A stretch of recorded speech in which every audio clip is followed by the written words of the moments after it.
이재명에 대한 평가 견해가 다양하잖아요. 역량 진단 결과를 보시면 탁월한 리더십을 발휘하는 고위 공직자로 진단할 수 있어요. 문재인 정부에서 이재명 수준의 고위 공직자들이 대략 20명 정도만 있었어도 우리나라는 지금쯤 독일을 능가하는 선진국이 되었을 것으로 봅니다. 문재인 정부의 고위 공직자들이 대부분 무능한 사람들이었어요. 이게 참 비극이죠. 그러니까 개혁도 지지부진해서 답답하게 느끼는 사람들이 많아요. 사람 보는 눈이 없었기 때문에 그렇게 된 건데요. 자, 보시죠. 이렇게 최 처장이 점수까지 매겼었습니다. APM, 자신이 자체 개발했다는 역량 진단 지수, 인사혁신처장에 개발한 점수표입니다. 한국 문명을 발전시킨 사람들 이재명, 추미애 이렇게 쓰면서도 퇴보시킨 사람들로 조국 마이너스 47점, 한동훈 전 대표 마이너스 60점, 문재인 전 대통령은 한 전 대표보다 더 박한 점수를 준 겁니다. 마이너스 70점이라고요. 이게 지금 혁신처장이 자체 개발한 지수를 평가한 대한민국 문명을 퇴보시킨 사람들 점수입니다. 다음이요.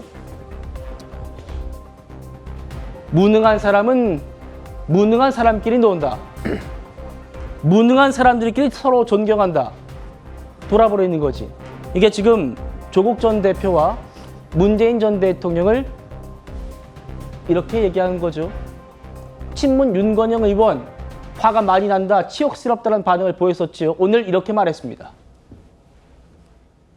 말씀이 많이 과하게 하신 분 같긴 해요. 네. 어떤 선택을 할지는 인명권자의 판단이라고 생각합니다. 저는. 그래서 지금은 이재명 대통령의 시간이고 네. 국민 여론과 역량 등을 감안해서 판단할 사안이다. 다만 한 가지 좀 아쉬운 부분은 논란이 되는 인사가 있거나 이 인사가 꼭 필요하다라고 한다면 사전에 충분한 설명이 필요하지 않을까라는 생각이 듭니다. 그런 과정들이 이번에 생략된 것 같다. 네. 공무원들 관리 문제가 어떤 그 주된 임무가 되는 거 아니겠습니까? 공무원들의 부적절한 언행도 사실은 사항 중에 하나가 될 거 아닙니까? 맞습니다. 그런 것들을 종합적으로 판단해야 될 부분들이 인명권자의 몫이라고 생각합니다. 일단 뭐 앞선 발언들보다는 좀 수위 조절을 한 모습인데 민주당 분위기는 이렇습니다. 최 처장이 우리 당 내부의 마음을 찢는 이야기를 많이 했다. 앞으로 친문 진영에서 조직적으로 움직이면 여기 일부 당원들도 합세하고 자칫 내부 분열로 이어질 수 있다. 조인삼 위원장님, 지금 당대표 선거 진행 중인데 옛 친문계였던 정청래 의원이 또 당대표가 될 수도 있고 최 처장을 이재명 대통령이 그대로 두면 친문계에서 이런 움직임이 있을 수 있다는 지적 어떻게 바라보십니까? 일단 최 처장의 그런 과거 발언에 대해서는 아마 많은 당원들이 공감하지 못하는 부분이 굉장히 많을 겁니다. 적절하지 못했고요. 굉장히 부적절한 측면을 살펴보게 되면 그 부분에 대한 지적은 충분히 저는 타당하다고 보여지고요. 아마 최동석 처장 입장에서는 그 당시에 개인 공직자가 아닌 개인 신분에서 SNS라든가 유튜브 채널을 통해서 다소 과격한 평가를 한 것으로 보여지는데 그렇다고 하더라도 어떻게 보면 당원들의 눈높이에 맞지 않은 부분이 분명히 있기 때문에 저는 한 번의 사과로 그칠 일은 아니에요. 한 번 입장을 발표하긴 했지만 그렇다고 하더라도 충분한 진심 어린 진정한 사과를 반복적으로 해야 될 필요성이 있다는 생각이 들고요. 지금 당장 최동석 처장의 경우에는 단순한 공직자가 아닙니다. 인사혁신처장이라는 막중한 임무를 부여하고 있어요. 이재명 대통령 입장에서는 최 처장의 그런 업무 능력을 중시를 해서 그 자리에 앉힌 겁니다. 그렇다고 하더라도 이런 어떻게 보면 발언에 대한 그런 수위 조절을 잘못했다는 부분에 대해서는 충분히 책임지는 모습을 보여주는 게 맞지 않을까 싶습니다. 알겠습니다. 최 의원님.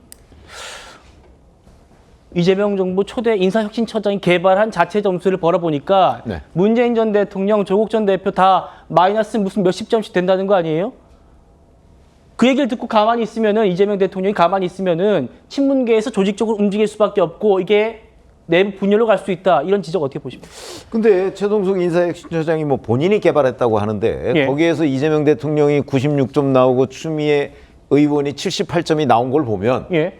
제 개인적인 견해입니다. 아, 그러면 저 지수라는 것이 잘못됐구나. 저는 이렇게 생각을 합니다. 왜냐하면 저 지수가 제대로 국민 공감을 받을 수 있는 지수였다면 저렇게 나올 수는 없죠, 점수가. 그런 점에서 본다면 저 또한 굉장히 약간은 좀 기괴한 어떤 그 지수를 본인이 만들어낸 것 아닌가. 네. 그러니까 무슨 얘기냐면 결론을 내려놓고 지수라는 걸 만들어서 거기에 꿰어 맞춘 것 아닌가 하는 의문이 들고요. 다만 지금 윤건영 의원 목소리를 저희가 들었는데 굉장히 조심하고 있죠.